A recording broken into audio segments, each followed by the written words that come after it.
ख़बर शामिल कयूं था। कराची ब्यूरो चीफ मोहम्मद सलीम मेमून की रिपोर्ट मूजिब प्यार जो परणो कंदड़ जोड़े खे जान जो ख़तरो। सिंध हुकूमत समेत सिंध पुलिस का मदद की घुर करे वरिती। प्रेमी जोड़ो प्रेस क्लब पहुची। प्रेमी जोड़े प्रेस कॉन्फ्रेंस कंदे चयो त असां 25 जनवरी 2025 ते कराची के मलीर कोर्ट पहुची निकाह कयो आहे। असांजा माइट जान खां मारण ऐं कूड़नि केसनि में फासाइण जूं धमकियूं ॾेई रहिया आहिनि। शरीयत मुहम्मदी तहत निकाह कयो आहे, गुनाह नाहे कयो। इंसानी हक़नि जूं तंज़ीमूं, IG सिंध, SSP सिजावल धमकियुनि ॾियण वारनि ख़िलाफ़ कार्रवाई कनि। तहफ़ुज़ फराहम करे मसमात नूर बानू वलद आचार बोरियो ऐं असगर वलद यूस बोरियो की प्रेस कॉन्फ्रेंस।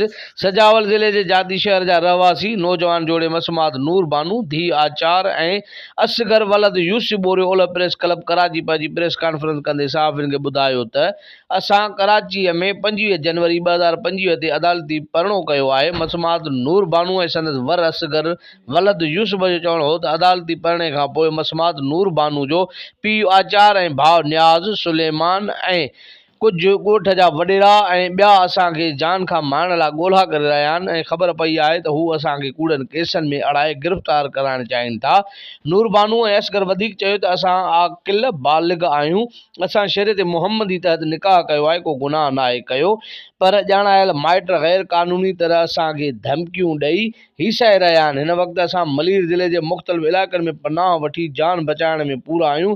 असां दरबदर वारी ज़िंदगी गुज़ारे रहिया आहियूं। हिननि निकाहनामो ॾेखारींदे इंसानी हक़नि जी तंज़ीमुनि, IG सिंध, SSP सजावल ऐं ॿियनि वसवारनि खां अपील कई त हू असांजी जान बचाइण लाइ मदद कनि ऐं धमकियुनि ॾींदड़नि ख़िलाफ़ कानूनी कार्रवाई कई वञे।